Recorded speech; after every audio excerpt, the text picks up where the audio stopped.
Day 4 of bulking. లేట్‌గా లేచేసరికి pre workout meal skip చేసి డైరెక్ట్‌గా జిమ్‌కొచ్చా. జిమ్ లోపలికెళ్ళేటప్పుడు ఫ్రంట్ డోర్ కాకుండా బ్యాక్ డోర్ ప్రిఫర్ చేయాలి. ఎందుకంటే మనం అసలే introvert pro max. Front side నుంచి వెళ్తే కోళ్ల పందాలు చూసినట్టు చూస్తారు. రాగానే లైట్‌గా వార్మప్ అయితే ఫినిష్ చేసుకున్నా. ఇవాళ workout chest and tricep. First workout bench ప్రెస్‌తో స్టార్ట్ చేశా. ప్రీ వర్కౌట్ మీల్ కూడా తీసుకోకొని వచ్చా. ఇవాళ షెడ్‌లో ఉన్న బాడీ కాస్త శ్మశానానికి వెళ్ళిపోద్ది. బిగినింగ్ స్టేజ్‌లో ఉన్నప్పుడు బ్యాక్ సపోర్ట్ తీసుకొని స్లోగా ప్రోగ్రెసివ్ ఓవర్‌లోడ్ చేసుకోవాలి.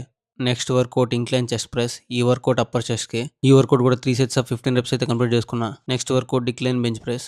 ఈ వర్కౌట్ అయితే లోవర్ చెస్ట్‌కి. శత్రువులు ఎక్కడో ఉండరేమో ఫ్రెండ్స్ రూపంలో పక్కనే తిరుగుతుంటారు. వచ్చి కొద్దిగా సపోర్ట్ ఇవ్వమంటే నా కాళ్ళకి సపోర్ట్ ఇస్తున్నాడు కదలకుండా. షెడ్‌లోంచి బాడీని ఎలా బయటికి తీయాలని నేను ఆలోచిస్తుంటే శ్మశానానికి ఎలా పంపించాలని బ్రో ఆలోచిస్తున్నాడు. బ్రోని ఫోటో తీసుకోవడానికి ఐఫోన్ అడిగిన పాపానికి ఇదంతా.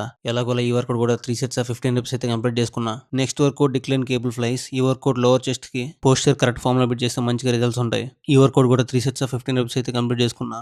Next workout machine chest flies. చెస్ట్‌ని సెపరేట్ చేయడానికి యూస్ అవుతది. ఈ వర్కౌట్ కూడా 3 సెట్స్ ఆఫ్ 15 రెప్స్ అయితే కంప్లీట్ చేసుకున్నా. Next workout overhead dumbbell press.